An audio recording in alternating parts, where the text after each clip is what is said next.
ओम श्री परमात्मने नमः।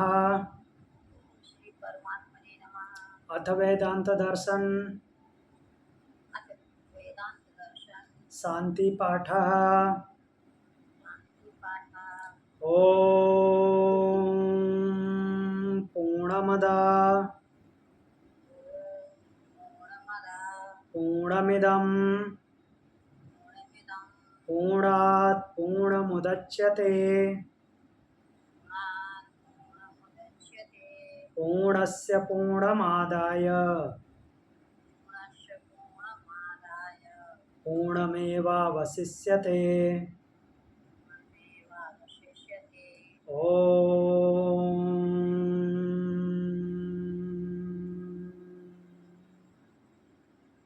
शांति शांति शांति। शांति शांति शांति।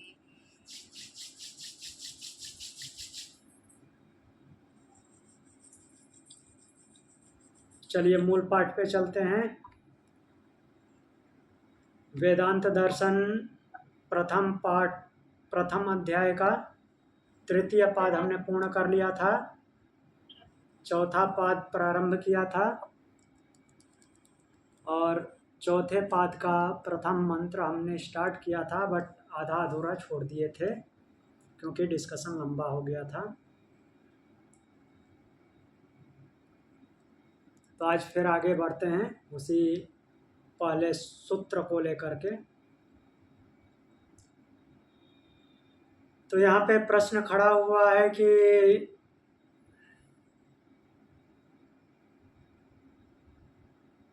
जो चतुर्थ पाद का आरंभ किया जा रहा है तो उसमें आया है कि इस जगत का कारण प्रकृति को मान लिया जाए तो क्या आपत्ति है, क्योंकि बात है अव्यक्त की, तो प्रकृति भी तो अव्यक्त है। प्रकृति अव्यक्त है या व्यक्त है, ये पहले बताइए।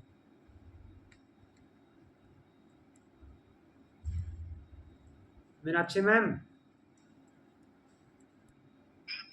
सर दोनों है ना? प्रकृति अव्यक्त है या व्यक्त है? दोनों है ना, व्यक्त भी है अव्यक्त भी है। कैसे व्यक्त है? व्यक्त है क्योंकि हमको दिखाई देती है, महसूस होता है। और अव्यक्त कैसे है? इस वजह से हो रहा है, सभी सभी चीजें हम नहीं समझ सकते, इसलिए। सभी चीजें नहीं समझ सकते इसलिए अव्यक्त थोड़ी बोला जाता है किसी को। अव्यक्त मतलब कि जिसको व्यक्त ना किया जा सके। हाँ, मतलब हम बता नहीं सकते बेसिकली। हाँ, तो दिख रहा है तो बता सकते हैं। दिखता तो है लेकिन सबको नहीं दिखता। मान लीजिए कोई पौधा लगाया है, हमें हम पानी भी दे रहे हैं, खाद भी दे रहे हैं, हाँ, और हम दिख भी रहे हैं पर बढ़ता हुआ नहीं देख रहे हैं। क्यों नहीं दिखता है? दिखता है, बढ़ता हुआ दिखता है। वो तो नहीं दिखता ना मुझे। बढ़ता हुआ दिखता है, क्यों नहीं दिखता? आप बढ़ा हुआ दिखता है, बढ़ता हुआ नहीं, बढ़ता हुआ भी दिखता है। आपको उसको कैप्चर करने की शक्ति नहीं है, इसलिए नहीं पहचान पाती आप। वो हम इसलिए नहीं बता पाते क्योंकि जिस स्वरूप में आज है कल भी उसी स्वरूप में नहीं रहेंगे ना, तो हम बता नहीं सकते कि सेम चीज वो कंसिडर करके आज नहीं, जो बताए मेरा वो प्रश्न नहीं होगा। मेरा प्रश्न था प्रकृति व्यक्त है या अव्यक्त? तो व्यक्त तो आपके के हिसाब से व्यक्त है। व्यक्त भी है और अव्यक्त भी है। तो वही तो मैं पूछ रहा हूँ, कैसे अव्यक्त है? जैसे भूत महाभूत अव्यक्त है। जो जो हमको दिखता है वो एक्चुअली प्रकृति नहीं है, वो उसकी विकृति है। हाँ हाँ, ओके ओके। हाँ, प्रकृति अव्यक्त है। जो कुछ हमको दिखता है वो उसकी विकृति है।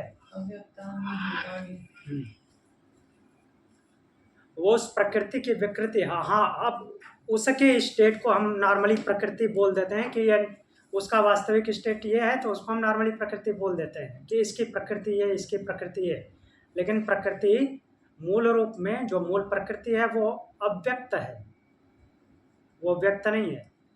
वहाँ पे वो तीनों गुणों के साथ बैलेंस स्टेज में है। जैसे कि जीवात्मा सुषुप्ति की अवस्था में, या क्या बोल सकते हैं कि जीवन मुक्त अवस्था में रहता है। तो जीवन मुक्त अवस्था जैसे वो प्रकृति की अवस्था है, वो अव्यक्त है।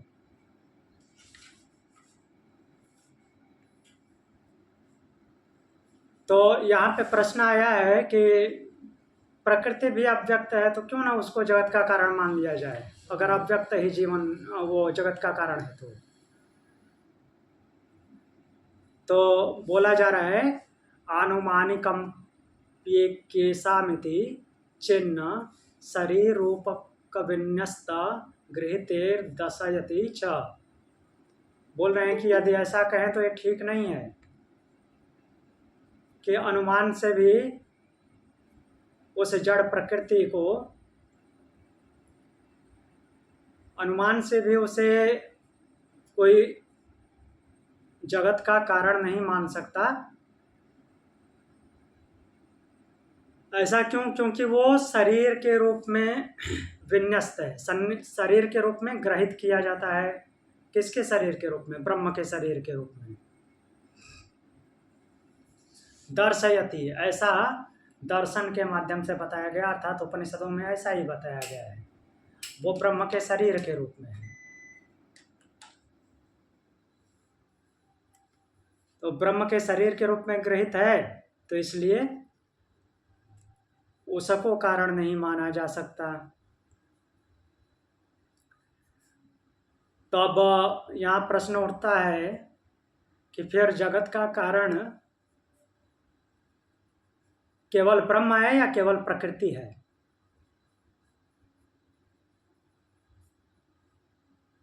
बताइए, जगत का कारण केवल ब्रह्म है या केवल प्रकृति? केवल ब्रह्म और प्रकृति दोनों है। का मिश्रण। ब्रह्म भी है, प्रकृति भी है, दोनों है। दोनों स्वतंत्र भी हैं। दोनों में से किसी ने किसी को बनाया नहीं है। ब्रह्म तो ऐसे ही स्वतंत्र मान्य है सर्वदा।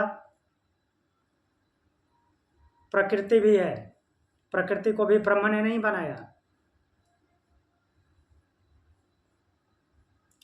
तो प्रकृति भी अनादि है ब्रह्म की तरह, और दोनों स्वतंत्र हैं, लेकिन दोनों की स्वतंत्रता कैसी है? रिलेटिव है, डिपेंडेंट स्वतंत्रता है। कोई भी काम एक दूसरे के बिना नहीं चलेगा। ब्रह्म अकेले कुछ नहीं कर सकता, प्रकृति अकेले कुछ नहीं कर सकती। तो इसलिए दोनों कारण हैं, ब्रह्म निमित्त कारण और उपादान कारण। हमने देखा था पहले के पादों में, स्पेशली प्रथम पाद में, कि ब्रह्म ही इस जगत का निमित्त कारण भी है और उपादान कारण भी है। मटेरियल काज और वो जो मीन्स बनाने वाला है निमित्त, वो भी वही है। तो क्या फिर प्रकृति कुछ नहीं है? अगर मटेरियल काज भी वही है और निमित्त कारण भी वही है, तो फिर प्रकृति क्या है? फिर प्रकृति भी मटेरियल काज है, तो फिर प्रकृति ही मटेरियल काज होना चाहिए। ब्रह्म क्यों? क्योंकि ब्रह्म की प्रेरणा है प्रकृति में। उसका कुछ भी यूज तभी होगा जब ब्रह्म होगा। बिना ब्रह्म के उसका कोई भी मीन्स एलिमेंट कुछ यूज हो ही नहीं सकता। तो इसलिए ब्रह्म निमित्त कारण और उपादान कारण दोनों है, लेकिन प्रकृति भी उपादान कारण है, क्योंकि मटेरियल तो प्रकृति का है। हाँ, ये अलग बात है कि वो प्रकृति का मटेरियल होते हुए प्रकृति जड़ है, कुछ कर ही नहीं सकती। वो ब्रह्म जब होगा तभी उसके मटेरियल का भी यूज होगा। तो इसलिए बोला गया कि ब्रह्म जो है निमित्त और उपादान दोनों कारण है। लेकिन प्रकृति भी उपादान कारण है साथ में। अब जैसे ऊर्ण नाभि का हम एग्जाम्पल लेते हैं मकड़ी का, कि ये जो है मुंडक उपनिषद का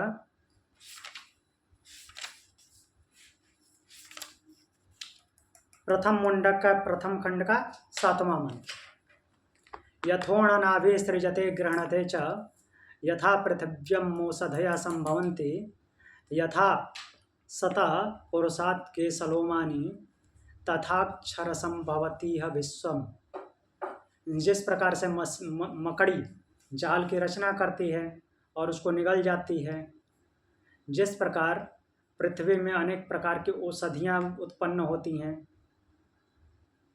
अपने आप उत्पन्न होती हैं और समाप्त भी हो जाती हैं।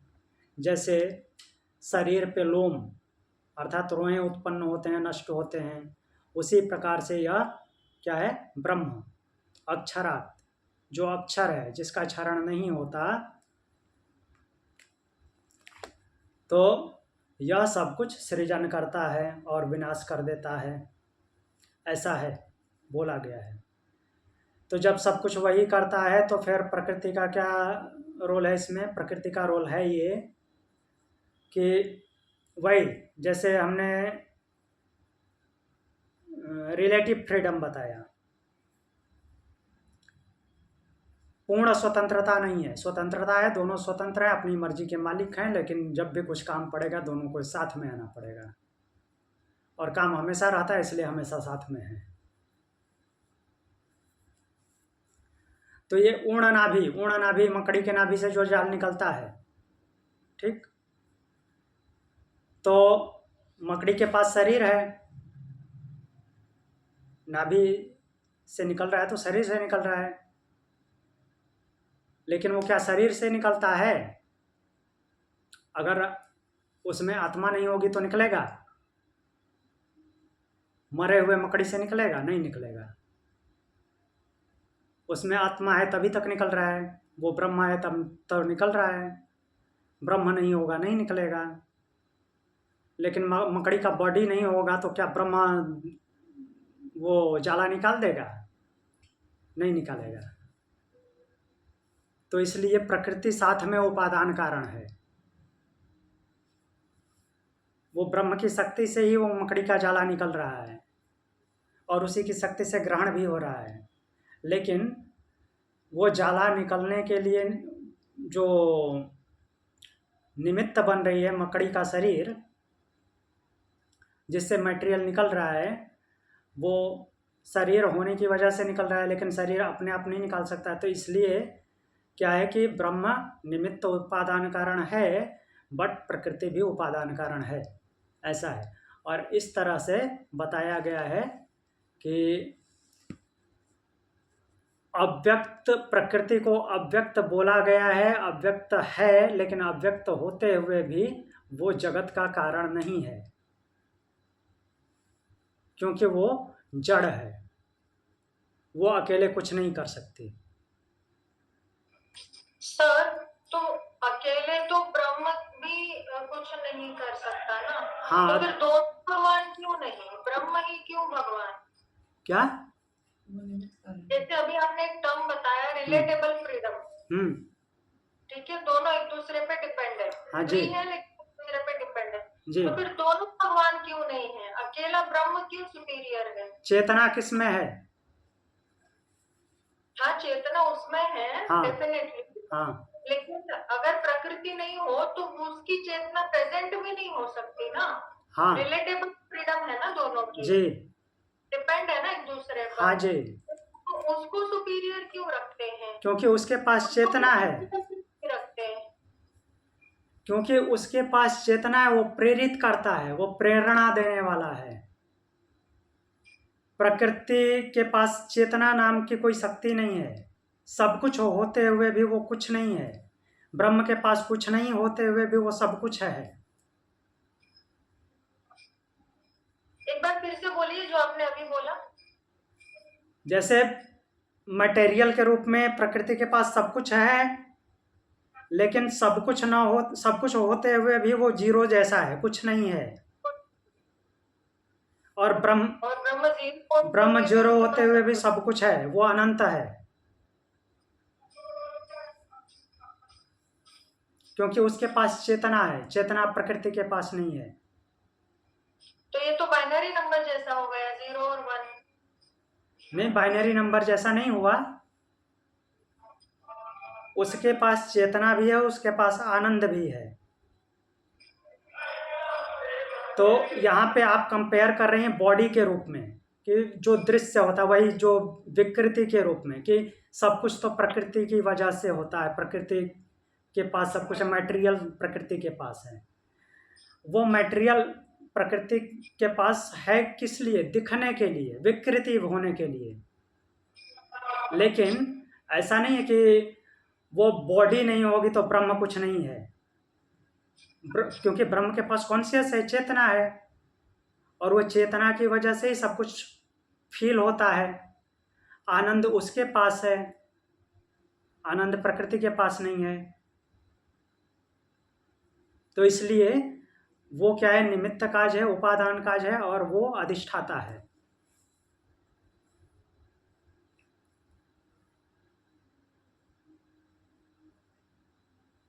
तो इसलिए ब्रह्म को ही कारण माना गया है। प्रकृति यही है कि प्रकृति उपादान कारण है, साथ में, ब्रह्म के साथ में। मतलब जगत निर्माण का जो कार्य है, हाँ कंट्रीब्यूशन दोनों का इक्वल है, लेकिन प्रेरणा ब्रह्म की है, इसलिए वो सुपीरियर है। जी, क्योंकि उसकी वजह से सब कुछ होता है, प्रकृति की वजह से नहीं होता। प्रकृति के पास मटेरियल है केवल, हाँ बहुत सारा मटेरियल है, ऐसा है कि उसके अलावा कहीं जाने की ज़रूरत नहीं है, इसीलिए वो इंडिपेंडेंट है। इंडिपेंडेंट उसके साथ क्यों जुड़ रहा है? क्योंकि उसको किसी और से कुछ लेने की ज़रूरत नहीं है, उसको केवल चेतना चाहिए। तो ये जो बात कही जाती है कि उसने सोचा मैं एक से अनेक हो जाऊं, तो ये जो है एक से अनेक हो जाऊं, ये उसकी प्रेरणा है। हाँ, जिससे फिर प्रकृति में विकृति, फिर निर्माण, फिर ये सारा प्रपंच ये शुरू हो गया। जी, वो ब्रह्म की वजह से हो रहा है, उसकी चेतना की वजह से वही सोच रहा है, प्रकृति को केवल माध्यम बना रहा है। और जब वह प्रकृति से अलग हो जा रहा है तो वो उसकी सोच बंद है, अर्थात वो एकदम से कोई सोच विचार में किसी भी मीन्स मीडियम में नहीं पड़ता है। मतलब हम थोड़ी देर के लिए अगर अज्यूम करें कि प्रकृति के पास भी थॉट है कि मुझे कुछ करना है, लेकिन ब्रह्म के बिना वो नहीं कर सकती, इसीलिए वो उससे, अगर वैसे उसके पास थॉट होता नहीं, लेकिन अगर अज्यूम करें हम कि उसके पास थॉट है, अज्यूम करते हैं कि चलो उसके पास थॉट है, लेकिन उसके बिना वो कुछ नहीं कर सकेगी, इसलिए वो सुपीरियर है। हालांकि थॉट उसकी वजह से ही आएगा, अदरवाइज नहीं होगा। देखिए, आप जो बोल रही हैं थॉट है नहीं एक्चुअल में। हाँ, थॉट के लिए जो इक्विपमेंट है वो प्रकृति का है, बुद्धि जो है प्रकृति की है, लेकिन वो बुद्धि काम नहीं करती। बुद्धि तभी काम करती है जब चेतना आती है। हाँ वही, मतलब क्योंकि ज्यादा डिपेंड शायद प्रकृति है, थोड़ा देखा जाए तो। वैसे डिपेंड दोनों है, लेकिन ज्यादा डिपेंड प्रकृति है, इसलिए वो सुपीरियर है ब्रह्म। जी, ज्यादा डिपेंड की बात नहीं, प्रकृति डिपेंड ही है। एक प्रकार से देखें तो उसकी स्वतंत्रता केवल यही है कि उसको किसी चीज के लिए, मीन्स कोई मटेरियल के लिए किसी और के पास कहीं बाहर नहीं जाना है। पूरे ब्रह्मांड में वो प्रकृति ही फैली हुई, जो भी मटेरियल है उसका ही है। वो मटेरियल की वजह से उसकी स्वतंत्रता है और किसी वजह से नहीं। और ब्रह्म की जो स्वतंत्रता है वो अलग तरह की स्वतंत्रता है। अब यहाँ पे डिपेंडेंट ब्रह्म को नहीं बोल सकते। क्यों नहीं बोल सकते? उसको ज़रूरत ही नहीं कुछ बनाने की, उसको ज़रूरत ही नहीं है मटेरियल यूज करने की। रखो रहो अपना मटेरियल। तो हाँ, वो क्या क्या करता है कि प्रकृति के साथ जैसे ही आता है, ये जो गुण है, 3 गुण हैं, वो किसके साथ आता है? मूल प्रकृति के साथ, जो अव्यक्त है। अव्यक्त है, मूल प्रकृति के साथ आता है। मूल प्रकृति में तीनों गुण हैं, सत्व रज तम। वो कैसे हैं? बैलेंस स्टेज में हैं, इक्वल हैं, शांत है, पड़े हुए हैं। जैसे ही ब्रह्म का प्रवेश हुआ, उनमें खलबली मच गई, कुछ करना है, कुछ करना है, कुछ करना है। वो ब्रह्म की प्रेरणा हुई, एक प्रकार से चेतना आई, उस उनमें खलबली। उनका वो स्वभाव है वैसा होना, जिसको उपनिषद बोलता है कि ब्रह्म ने सोचा। तो प्रकृति शांत पड़ी हुई थी, उसके प्रवेश करते ही इसके गुणों में खलबली मच गई। उसी को बोलते हैं कि ब्रह्म ने सोचा। लेकिन वो, हाँ, वो प्रकृति उसको, प्रकृति का ये गुण नहीं बोला जाएगा। प्रकृति ने अपने आप को एक्टिवेट कर दिया। प्रकृति ने अपने आप को एक्टिवेट नहीं कर दिया, वो ब्रह्म ने प्रकृति को एक्टिवेट कर दिया। तो सर, सुषुप्ति का जो हम कहते हैं, अब पढ़ रहे हैं सुषुप्ति, तो तीनों गुणों का बैलेंस, ये सुषुप्ति अवस्था है। हाँ, सुषुप्ति अवस्था, तीनों गुणों का बैलेंस हो जाना, फिर से वापस उसी स्टेज में चले जाना, अर्थात मूल प्रकृति की जगह पे चले जाना। हाँ। तो अब यहाँ पे जो साधक सुषुप्ति अवस्था में होता है, वो व्यक्त होता है, उसका सब कुछ दिखता है। यहाँ तक कि साधक जो लाइव स्टेज में, अर्थात अपने जीवन में साधना कर करके वो सुषुप्ति की स्थिति में पहुंचा है, तो वहाँ पे भी वो व्यक्त है। उसको बोलते हैं जीवन मुक्त अवस्था। में पहले भी पढ़ाया हूँ, जीवन मुक्त अवस्था है। अब जीवन मुक्त अवस्था में वो रहता है, और जिस दिन वो शरीर त्याग देता है, वो विदेह मुक्त हो जाता है। ये विशिष्ट देह है, उससे मुक्त हो जाता है। विशिष्ट देह सबकी नहीं है, वो जो जीवन मुक्त अवस्था में जी रहा है, उसकी देह विशिष्ट है। क्यों विशिष्ट है? क्योंकि उसके पास अब संस्कार नहीं बन रहे हैं, वो अपने प्रारब्धों को काट रहा है, इसलिए उस स्टेज में है।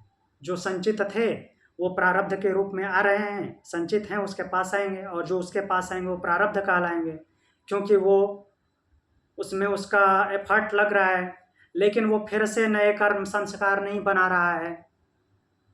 तो जो जितने भी संचित हैं आएंगे प्रारब्ध के रूप में, और वो समाप्त होकर के बैलेंस हो जाएंगे वो भी। और जिस दिन पूरी तरह से वो संचित, जो संचित कर्म थे, वो प्रारब्ध के रूप में आकर के, क्योंकि जो आएंगे उसके पास पहले तो संचित हैं, लेकिन जब आएंगे कर्म के रूप में एक्टिवेट होंगे तो प्रारब्ध ही कहे जाएंगे। तो इसीलिए बिकॉज ऑफ संचित कर्म वो सुषुप्ति की स्टेज में बना रहता है, ताकि वो आगे खत्म हो जाए। हाँ, वो जो संचित हैं उसके कर्म, मतलब सुषुप्ति की भी पार जो ब्रह्म से मिलना है, वो तब तक नहीं होगा जब तक संचित सारा जीरो हो ना जाए। हाँ जी। तो वो सुषुप्ति में वो बना रहता है, अपने आप को बनाए वहां पर रखता है, और फिर सब वो जीरो हो जाएगा, तब वो फिर, हाँ, जो संचित है उसको ऐसे छोड़ के कैसे जा सकता है? नहीं जा सकता ना। तो संचित जब समाप्त हो जाते हैं, अब हाँ, उसकी ये स्थिति है कि वो नए कार्मिक अकाउंट नहीं बनाएगा। वो जितने भी संचित हैं वो आएंगे, प्रारब्ध काल आएंगे वो, और वहाँ पे उसका सब कुछ बैलेंस होता जाएगा, और लास्ट में जब कुछ नहीं बचेगा तो शरीर छोड़ देगा, और वो विदेह मुक्त हो जाएगा, ब्रह्म में समाहित हो जाएगा। तो सेम जो शुरुआत है, इसको मतलब इसी सीक्वेंस को हम निर्माण के लिए देखते हैं कि ब्रह्म ने प्रवेश किया, फिर जो बैलेंस था तीनों गुणों का, वो बैलेंस ब्रेक हुआ, कर्म शुरू हुए, संचय शुरू हुआ, फिर जन्म शुरू हुए, फिर ऐसे ऐसे ऐसे सारा चक्र बना, फिर वापस उसी रास्ते से आने के लिए फिर उसको जीरो होके फिर वापस जाना है।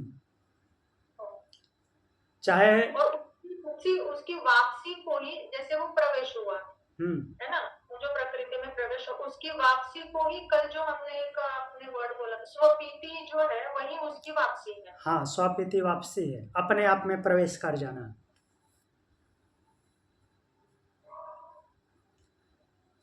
वैसे ही जैसे फिर से बैलेंस स्टेज से खलबली मची थी, फिर से बैलेंस हो गया।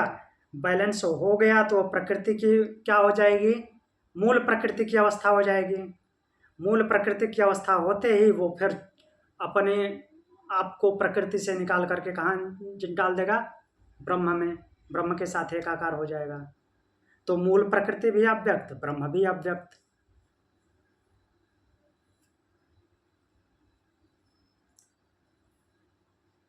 तो ऐसे जब जब वो गुणों में खलबली के मचने की वजह से वो क्या हुआ, व्यक्त हुआ,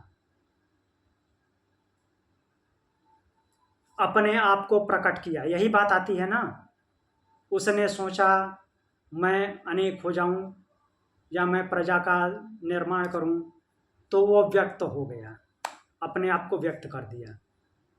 वो प्रकृति के माध्यम से ही व्यक्त कर रहा है, क्योंकि वो कुछ सब कुछ मटेरियल जो है प्रकृति का है, लेकिन वो मटेरियल काज बन कौन रहा है, ब्रह्म ही बन रहा है, क्योंकि वो सब कुछ ब्रह्म की वजह से हो रहा है, प्रकृति अपनी मर्जी से नहीं कर रही है।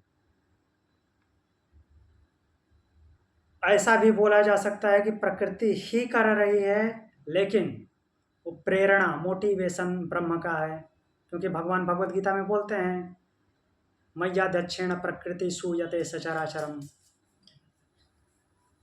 मेरी अध्यक्षता में प्रकृति सब कुछ की रचना करती है, क्योंकि मटेरियल उसका है। अध्यक्षता किसकी है, ब्रह्म की।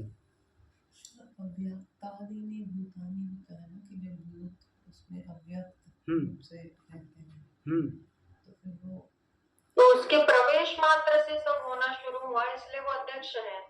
हाँ, उसको कुछ करने की भी जरूरत नहीं है, उसका प्रेजेंस प्रवेश ही काफी है, क्योंकि वो निकल जाएगा तो होना भी बंद हो जाएगा, इसलिए उसको कुछ करने की जरूरत नहीं, फिर भी वो अध्यक्ष है। हाँ, पहले ही आया है ना, जैसे हमने उपनिषदों में पढ़ा है, उसने तप किया। तप किया मतलब क्या किया, अपने आप को बैलेंस किया है, द्वंद्वों को सहन करने की उसमें क्षमता है,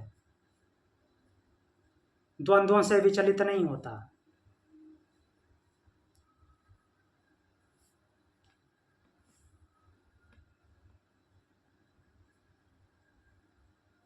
अब आगे बढ़ें।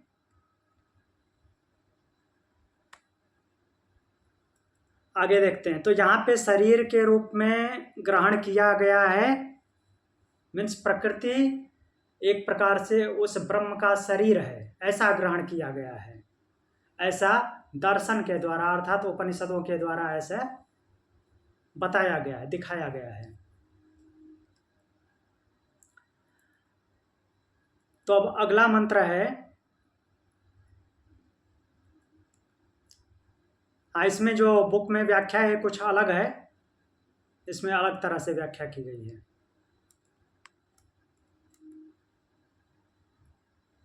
इसमें एक प्रकार से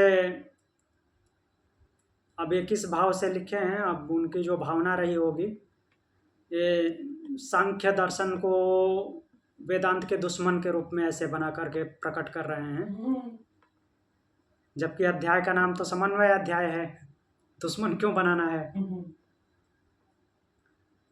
और जो ये प्रकृति का इतना लंबा चौड़ा गूढ़ रहस्य जो देता है, मूल प्रकृति, उसके बाद महतत्व, उसके बाद अहंकार, उसके बाद जो है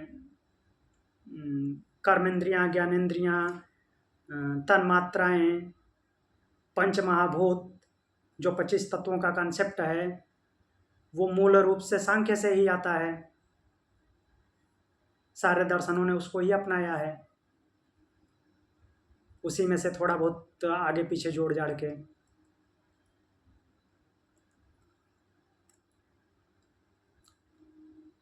और सांख्य की भगवान ने भी बात की है,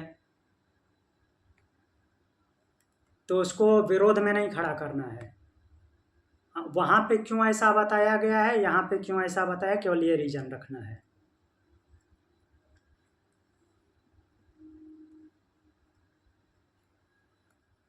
तो अब अगला मंत्र है सूक्ष्मम तो तदर्हत्वात्।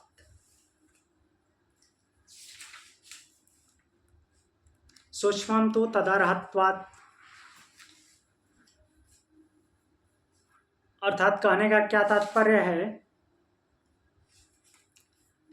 कि सूक्ष्मता की अर्हता है।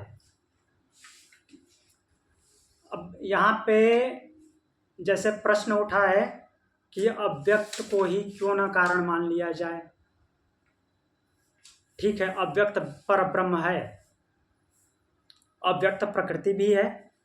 तो पहले मंत्र में ही बोला था, जिसने भी प्रश्न खड़ा किया हो, मान लीजिए कि कोई शिष्य ने ही खड़ा किया हो प्रश्न, तो अव्यक्त तो प्रकृति भी है, प्रकृति को ही मान लिया जाए। तो रीजन बता दिया कि प्रकृति कारण नहीं हो सकती, क्योंकि उसके पास चेतना नहीं है। सब कुछ जो करता है वो ब्रह्म है, और ब्रह्म के शरीर के रूप में प्रकृति है। तो प्रश्न उठता है, शरीर तो स्थूल होता है, शरीर स्थूल होता है ना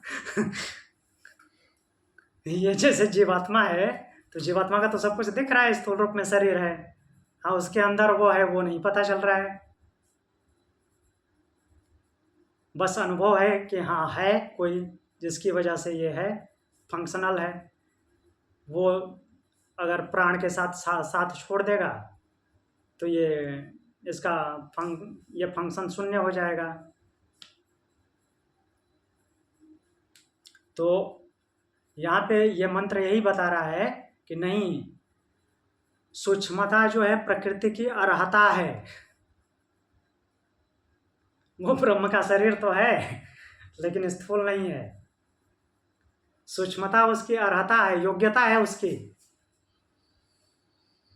प्रकृति की योग्यता है सूक्ष्म होना। क्योंकि प्रकृति स्थूल नहीं है। स्थूल अगर कुछ है तो उसकी विकृति है, प्रकृति नहीं है।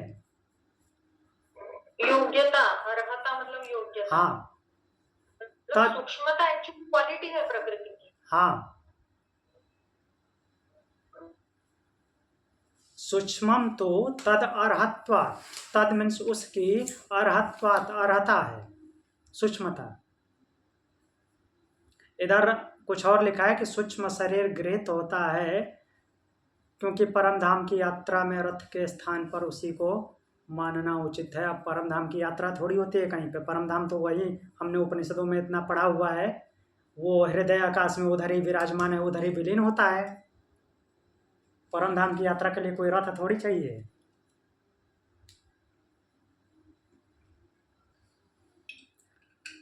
तो यहाँ पे सूक्ष्मता प्रकृति की अर्हता है, उसकी योग्यता है सूक्ष्म होना। हाँ, उसमें जैसे प्रकृति में प्रवेश किया ब्रह्म ने, तो क्या हुआ, उथल पुथल मची, गुणों की वजह से उथल पुथल मची, तो सब कुछ क्रिएशन स्टार्ट हुआ।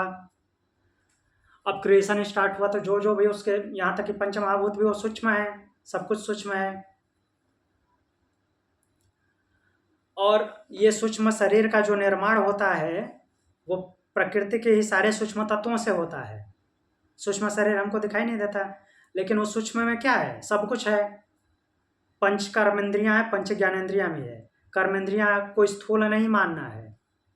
ये हाथ पैर काम करते हैं, उपस्थ गुदा मुख, तो ये तो मरने के बाद भी होते हैं, क्यों नहीं काम कर लेते। तो इसी वे में उसकी सूक्ष्मता भी है।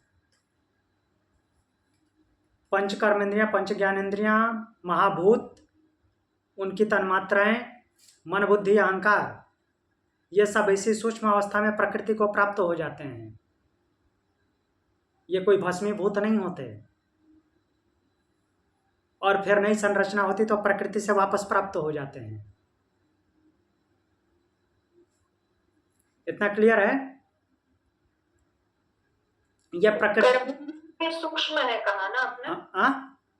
कर्मेंद्रियां भी सूक्ष्म है जी। जब हम मर जाते हैं तो आंखें होते हुए भी देख नहीं पाते, कान होते हुए भी सुन नहीं पाते, ऐसे ही ना। जी हाँ, वो तो ज्ञानेंद्रियों की बात हो रही है, बट कर्मेंद्रियों की भी अवस्था में कर्मेंद्रियों को कर्म करने की जो प्रेरणा है वो सूक्ष्म अवस्था है।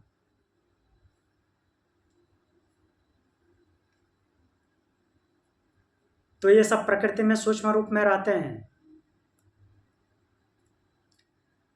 और जैसे ही जीवात्मा, किसी भी प्राणी का, किसी भी जीवात्मा का शरीर होता है वो प्रकृति से प्राप्त होता है। वो सूक्ष्मता जो है, सूक्ष्म रूप में वो क्रियाशीलता और प्रकृति से ही प्राप्त होती है, और ये फिर प्रकृति को प्राप्त हो जाते हैं। ब्रह्म में नहीं जाते, ब्रह्म में नहीं जाता, सूक्ष्म शरीर नहीं जाता। वो तो हमने कई बार पढ़ा है। वो तो जब कारण बन जाता है तो अपने आप ब्रह्म में विलीन हो जाता है। कुछ भी प्रकृति का ब्रह्म में नहीं जाता। प्रकृति का प्रकृति के पास, ब्रह्म का ब्रह्म के पास। लेकिन ये भस्मीभूत होने के बाद इसका कुछ भी दिखाई देता है? नहीं दिखाई देता। तो सूक्ष्म है, अर्थात प्रकृति सूक्ष्म है, सीधा सीधा प्रमाणित होता है। तो सूक्ष्मम तो तद अर्हत्वात्, अर्थात सूक्ष्मता उसकी अर्हता है, ये प्रमाणित हुआ। वो ब्रह्म का शरीर है। प्रकृति को ब्रह्म का शरीर के रूप में माना गया है, समझने के लिए माना गया है। वो स्थूल नहीं हो सकता, सूक्ष्म ही है। सूक्ष्म होते हुए भी वो ब्रह्म का शरीर है, क्योंकि सूक्ष्मता उसकी अर्हता है, उसकी योग्यता है।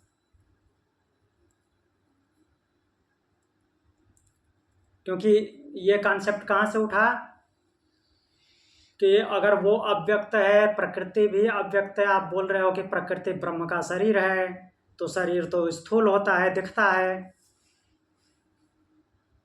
तो फिर बादरायण जी बोल रहे हैं कि नहीं, इस शरीर दिखता है, लेकिन वो क्या है कि तुम्हारी सोचने की बुद्धि बहुत अभी सरफेस लेवल पे है। तुम स्थूल शरीर को ही केवल देखते हो, सूक्ष्म शरीर को नहीं देखते।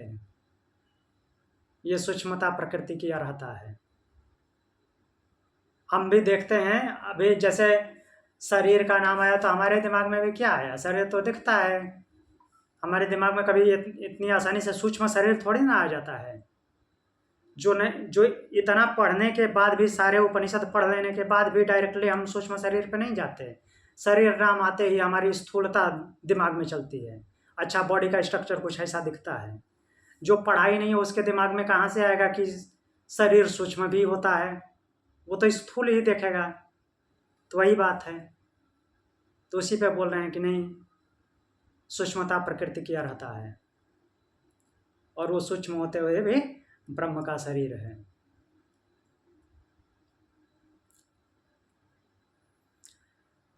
फिर अब क्या जिज्ञासा होती है, आगे देखते हैं। अब यहाँ पे जो संबंध लिखा है वैसे उससे नहीं जोड़ेंगे। यहाँ पे क्या लिखा है, सीधे सीधे ऐसे बोला गया है कि जिज्ञासा होती है कि जब प्रकृति के अंश को अव्यक्त नाम से स्वीकार कर लिया, तब सांख्य शास्त्र में कहे हुए प्रधान को स्वीकार करने में क्या आपत्ति है? प्रधान मतलब, प्रधान किसे बोलते हैं? जो होगा वो नहीं, प्रधान का मतलब होता है प्रकृति। प्रकृति को प्रधान बोलते हैं, कई बार हमने पढ़ा है। हाँ, प्रकृति को बोलते हैं प्रधान। हाँ, प्रकृति का नाम प्रधान है। कई बार आया उपनिषद में, कम से कम 3-4 बार तो आया ही है। तो बोलें कि उसको प्रधान को स्वीकार करने में क्या आपत्ति है, अगर अब अव्यक्त नाम से स्वीकार कर लिया गया तो। बट हम इसको नहीं लेंगे,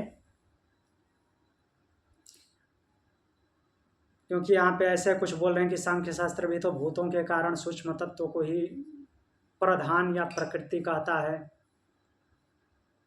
भूतों का कारण है प्रकृति, लेकिन वो एक्टिवेट नहीं होता है, क्योंकि सांख्य दर्शन भी पुरुष को मानता है। ये उसका वर्णन नहीं कर रहे हैं। पुरुष की वजह से वो एक्टिव होता है। तो यहाँ पे सूत्र है तद अधीनत्वाद अर्थवत। यहाँ पे प्रकृति को फिर से मीन्स प्रतिष्ठित ये करना चाह रहे हैं कि प्रकृति को क्यों नहीं मानेंगे, क्यों ब्रह्म को ही मानेंगे? कारण तद अधीनत्वात्, वही जो हमने थोड़ी देर पहले भगवान का मंत्र कोट किया था, मय्याध्यक्षेण प्रकृति सूयते सचराचरम, मेरी अध्यक्षता है, तो उसी को बोला गया है यहाँ पे तद अधीनत्वाद अर्थवत। तो इसका अर्थ कैसे ग्रहण करना है? तद अधीनत्वात्, उसकी अधीनता है। किसकी अधीनता है? ब्रह्म की अधीनता है। प्रकृति ब्रह्म के अधीन है क्योंकि चेतना उसके पास है। ब्रह्म ने चेतना दी, ब्रह्म ने प्रेरणा दी, तब एक्टिवेट हो रहा है, प्रकृति एक्टिवेट हो रही है। अर्थात जो भी रिजल्ट आ रहा है, परिणाम आ रहा है, वो किसकी वजह से आ रहा है? ब्रह्म की वजह से आ रहा है। तो ब्रह्म की अधीनता में है प्रकृति।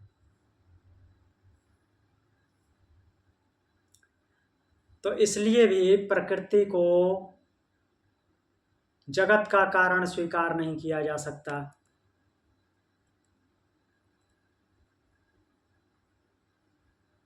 यहां तक क्लियर हुआ?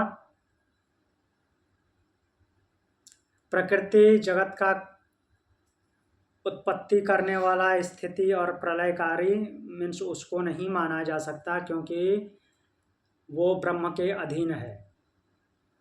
अभी हमने बोला था कि स्वतंत्र हैं दोनों, लेकिन अधीन का मतलब ये नहीं मान लेना है कि वो यहाँ पे उसको उसके ऊपर गुलामी थोपी जा रही है। नहीं, हमने बात की थी कि किस मामले में वो स्वतंत्र है? मैटेरियल के मामले में। मैटेरियल उसको किसी और से नहीं लेना है। चेतना के मामले में वो ब्रह्म के अधीन है और ब्रह्म उसके अधीन क्यों नहीं है? क्योंकि ब्रह्म को किसी चीज़ की ज़रूरत ही नहीं है, उसके मैटेरियल की भी ज़रूरत नहीं है। और मैटेरियल यूज कर रहा है तो प्रकृति के विस्तार के लिए यूज कर रहा है, मीन्स प्रकृति को ही विकृति बना करके उसको जो है अव्यक्त से व्यक्त कर रहा है, वरना उसको ऐसी कोई ज़रूरत नहीं पड़ी है। तो इसलिए वो स्वतंत्र है।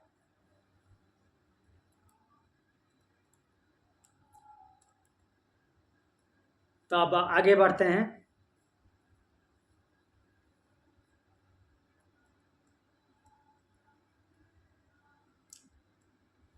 चौथा मंत्र देखते हैं। यहाँ पे क्या बोला गया है? संबंध देखिए, यहाँ पे लिख रहे हैं कि वेद में बताई हुई प्रकृति सांख्योक्त प्रधान नहीं है। इस बात को दृढ़ करने के लिए दूसरा कारण बताते हैं। वेद में बताई हुई प्रकृति जैसा सांख्य में बताया गया है वैसी नहीं है।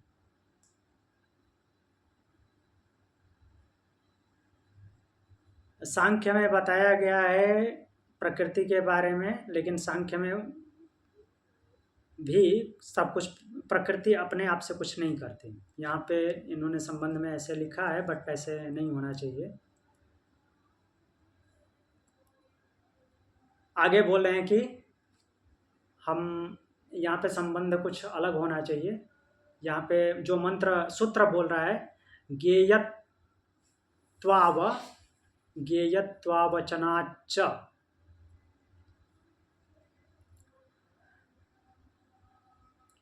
ज्ञेयत्वावचनाच्च मीन्स ज्ञेय। ज्ञेय मतलब जानने योग्य। ज्ञानम ज्ञेयम ज्ञानगम्यम, भगवद गीता में भगवान बोलते हैं ब्रह्म के लिए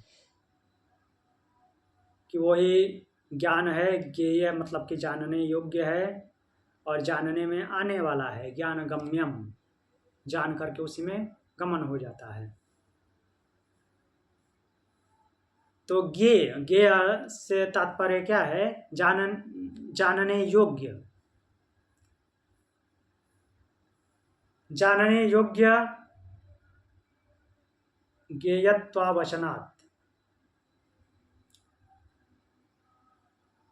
च, जानने योग्य नहीं है इसलिए भी प्रकृति जगत का कारण नहीं है, जानने योग्य नहीं है। ऐसा कैसे बोल सकते हैं जानने योग्य नहीं है?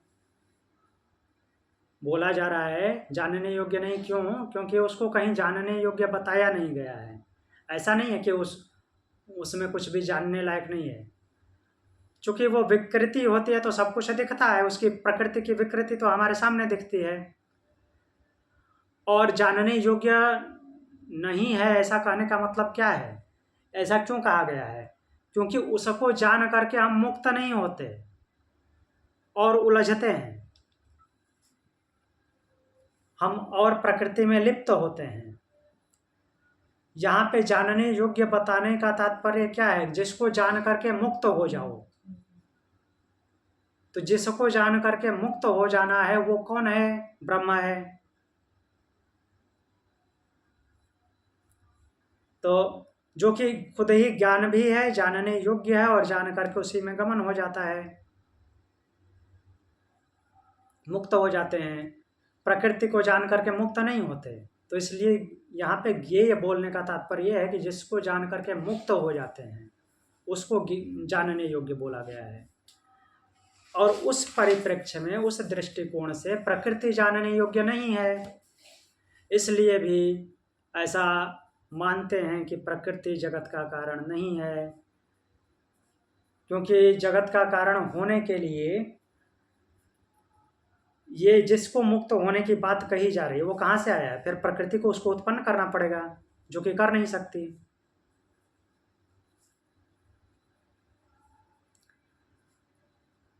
अब यहाँ पे फिर देखते हैं सांख्य दर्शन का जो प्रकरण उठा रहे हैं उसके हिसाब से क्या बोला गया है।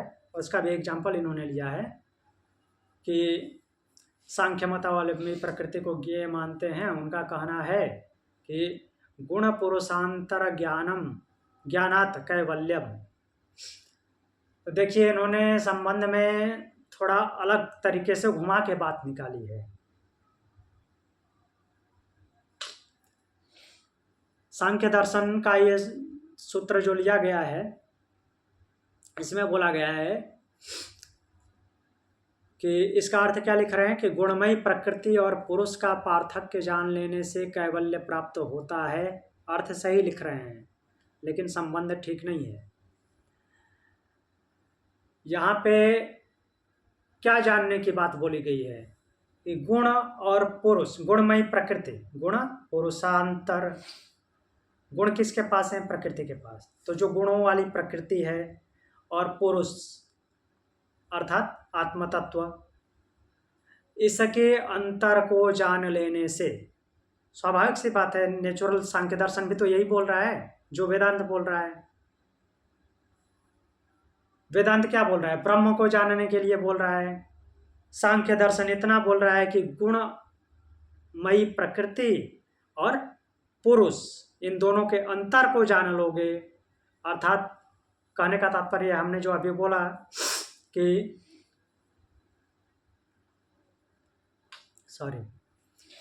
प्रकृति को जानेंगे, जितना जानेंगे, ऐसा नहीं कि जानना नहीं है, कर्मों के लिए तो सब कुछ जानना ही है, बट जितना उसके उत्कंठा बढ़ती जाती है उसमें उलझते जाते हैं। मुक्त होने के लिए किसको जानना है? ब्रह्म को। तो सांख्य दर्शन भी बोल रहा है कि गुण रूपी प्रकृति को जानो और वो पुरुष को जानो। इन दोनों में अंतर करना जान लो कि ये प्रकृति है और ये पुरुष है। इतना जान लेने से क्या हो जाता है? कैवल्य प्राप्त हो जाता है। मतलब कि पुरुष का जब ज्ञान हो जाता है तो कैवल्य प्राप्त हो जाएगा। वही बात वेदांत भी बोल रहा है कि ब्रह्म को जान लेने से मुक्ति मिल जाएगी, ब्रह्म की प्राप्ति हो जाएगी। तो ये बात कुछ एक जैसी है, लेकिन जानने योग्य, यहाँ पे विशेष जोर क्या दे रहा है सूत्र? जानने योग्य कौन है? ब्रह्म है, वो पुरुष है, आत्म तत्व है, जिसके जानने से मुक्ति हो जाती है। इसलिए प्रकृति को इस जगत की उत्पत्ति, स्थिति और प्रलय का कारण नहीं माना जा सकता। क्योंकि वो मुक्त नहीं करती। किस में विलीन होगा? प्रकृति में विलीन होकर के वो मुक्त नहीं होगा, वो फिर तो घूमता रहेगा, क्योंकि सूक्ष्म शरीर है प्रकृति के पास।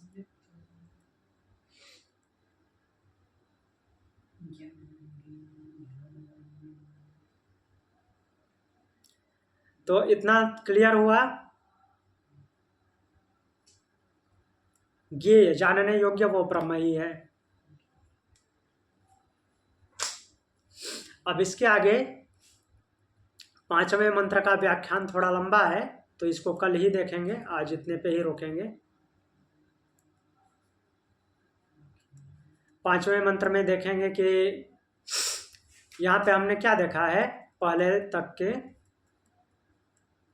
जैसे ये संबंध लिख रहे हैं ना कि वेद में बताई हुई प्रकृति सांख्य प्रकृति नहीं, मीन्स सांख्य में क्या बताया गया है कि गुणमयी प्रकृति और पुरुष को जो अलग अलग जान लेता है, अर्थात तो प्रकृति को जानने की बात की गई है। तो वो उनका एक एंगल से कहना ठीक है, बट ये 5वां मंत्र बोलेगा कि ऐसा नहीं है, कि कहीं बात ही नहीं की गई है कि प्रकृति को जानो। उपनिषद में भी बात की गई है उसको जानो। किसको? प्रकृति को। बट प्रकरण आएगा कि उसको जानने में वहां पे ब्रह्म निहित है, तो इसको कल देखेंगे। प्रणाम। ओम शांति। और कुछ पूछना है? सर तत्व ज्ञान तो प्रकृति को जानना है। सर